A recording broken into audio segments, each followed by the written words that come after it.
Good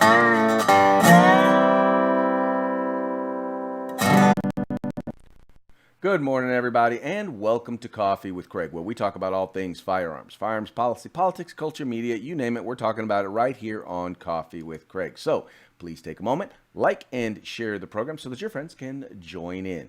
Also, if you haven't already done so, please remember to like and share, or not like and share, please remember to subscribe to our YouTube channel and follow us on Facebook. And remember, in both cases, make sure you hit the notification button so that you can be alerted as soon as we go live and participate in the live chat.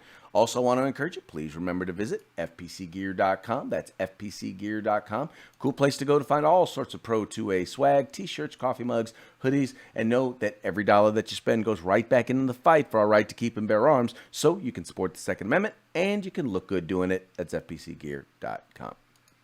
Now, those of us who live kind of what I like to term as behind enemy lines in states that don't believe in the Second Amendment, one of the things that we've gotten used to is how creative anti-gunners are. How, when I say creative, I mean the steps and the hoops that they will go through to try and take away our right to keep and bear arms without seeming like they're trying to take away our right to keep and bear arms. One great example of that is their tendency, or their love of promoting technology that doesn't exist. Right? And say guns have to have this stuff, right? Either it doesn't exist, or in some cases it does exist, but it's so super expensive and so inconvenient and so faulty that no one actually either wants to do it, wants to make it, or wants to buy it. One such example is smart gun technology. You guys know that they've been pushing this idea of a gun that only responds to the user. You know, the one, those Hollywood guns, the ones that in Hollywood only respond to the user and only the user can use it, that never fails, that is the perfect self-defense weapon that will allow an individual to be able to defend themselves, but no one else will be able to use their gun. Except it don't work like that. Well, there's been a push in the state of New Jersey. New Jersey was one of the first states that actually came out and promoted this idea of requiring smart gun technology before it ever existed, and now they're taking it to a whole new level. They're kind of rejiggering their support or their push for the idea of this new Hollywood technology. And to discuss it with us, we have our good friend from New Jersey Second Amendment Society, Alexander Rubian. Alexander, how are we doing today? I'm doing great, besides living in New Jersey, and thanks for having me back on, Craig. Well, it's always good to have you on, sir. So tell us what is going on there in the state of New Jersey with this dumb-ass smart gun technology. Well, I'm happy you corrected yourself there, because I was about to correct you. I wouldn't call them smart guns, because something that fails over 40% of the time, I would consider a dumb gun. And that's the fact of the matter. In 2002, New Jersey passed a law that said that once these magical firearms are developed and into the marketplace, they will be mandatory, the only firearm that will be allowed to be sold in the state.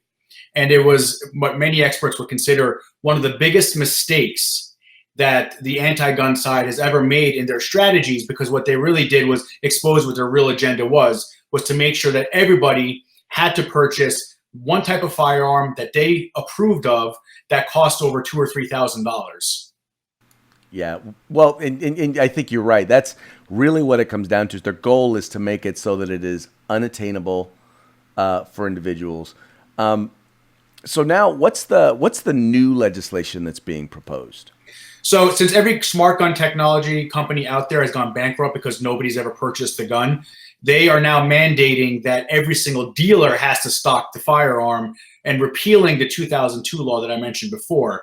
So what they're in essence doing is creating an artificial market, saying, look, there's a demand. All these dealers are buying these smart guns now, and they're putting them on the shelves, and they're required to also advertise and promote the smart gun, the dumb gun. Let's call it what it is. It's called the dumb gun, and promote and advertise this on their shelves and put it prominently inside the showcase exhibits and so forth.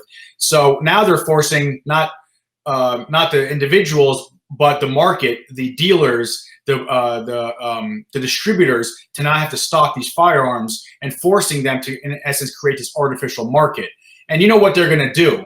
Once they sell all these dumb guns, put them into the marketplace, they're going to, in my opinion, repeal this law and then make sure that every person has to buy these guns and mandate it and restore and reinstate the 2002 law stating that this is the only gun that's allowed to be sold in New Jersey.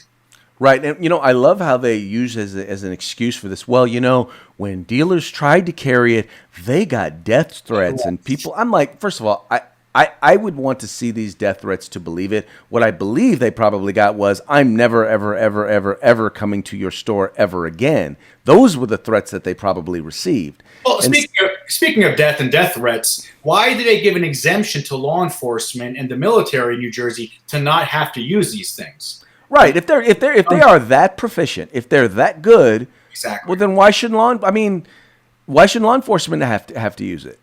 You and I have talked a lot of tactical gear, and we've done a lot of great conversations about firearms and so forth. I would gladly use whatever the military uses because we know they use the best. But the fact that the police in New Jersey and the military in New Jersey are exempt from having to use and purchase these smart guns, it only shows that they know these firearms fail often, as we've tested over 40% of the time, and they're highly probable to failing. What happens if you get the firearm wet? What are you going to do then? Your gun's going to malfunction?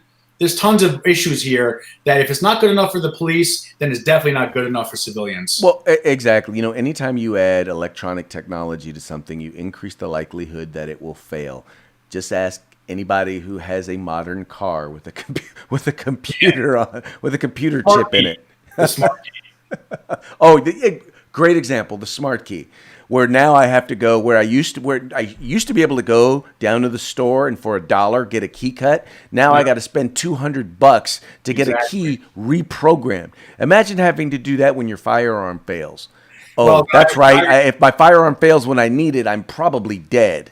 I just purchased a new vehicle it's been over a year now, but they were glamorizing this smart key that I have. I can just walk up to the vehicle and the car unlocks itself. It recognizes the user, adjusts the seat for you and so forth.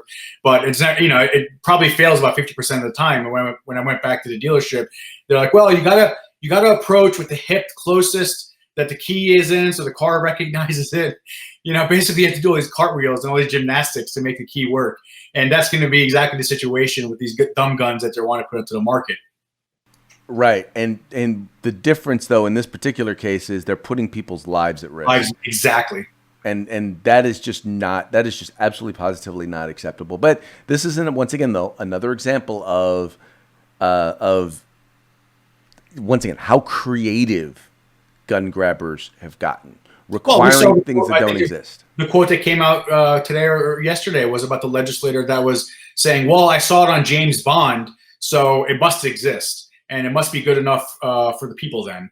And they watch these sci-fi movies and they think, oh, well, we should make sure this law and this type of technology is mandated in our state just because they're watching science fiction movies. And that's the absurdity of the logic and the mindset of these individuals. And not to also mention, these firearms were tested by Wired Magazine a couple years ago. And Wired Magazine found that they can easily bypass the user recognition system just by putting a magnet up to the side of the firearm. So when I'm actually reading the proposed law, which the governor said he'll sign and it's going to go up for a vote today, which you can assure the Democrats will pass it.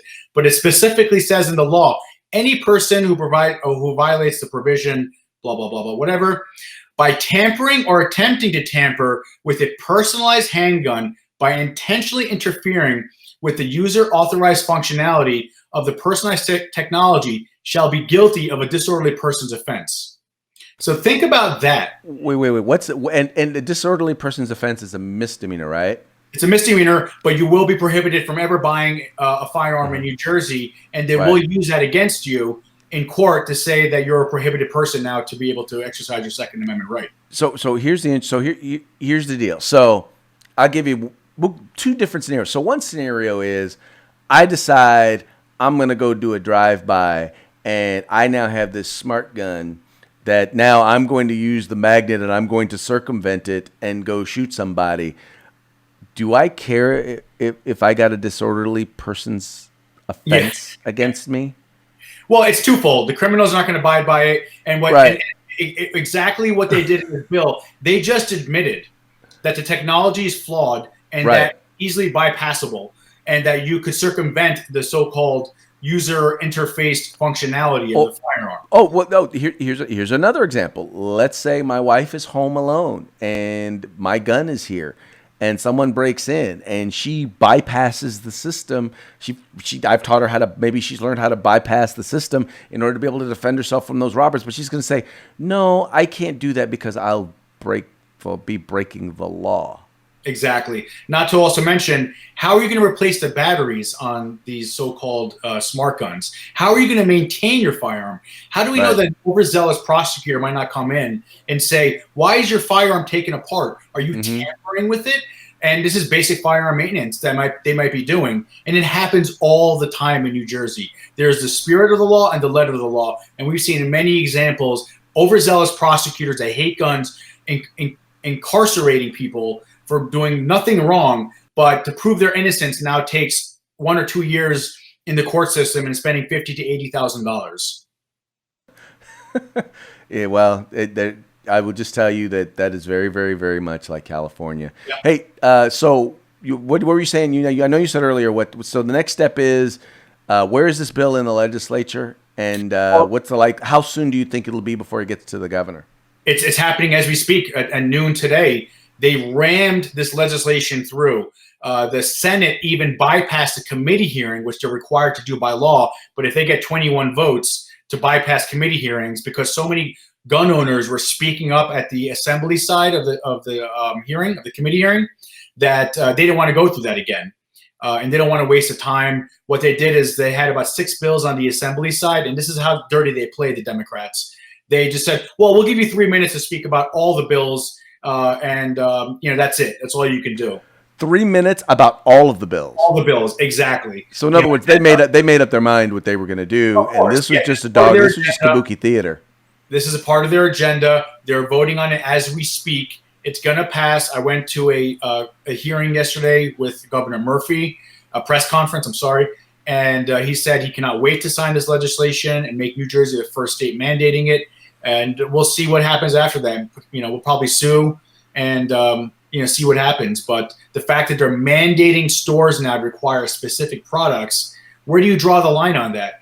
Not to also mention, how do we know these legislators don't have a vested interest or financial interest in any of these companies and getting kickbacks from these other companies? That is New Jersey.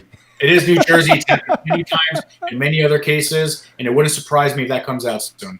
All right. Hey, tell our viewers, how can they find New Jersey Second Amendment Society and follow the work that you're doing? We're all over social media, New Jersey Second Amendment Society. Our website is nj2as.org. We're on Facebook, Twitter, Instagram. We're very active on there. We interact.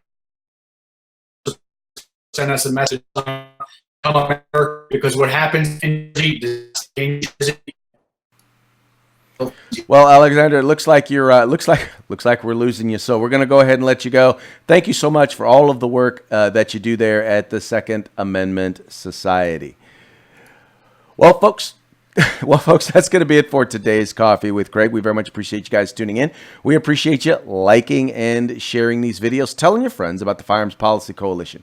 We are the home in the fight for civil rights. Got to use them or you're going to lose them. You guys take care.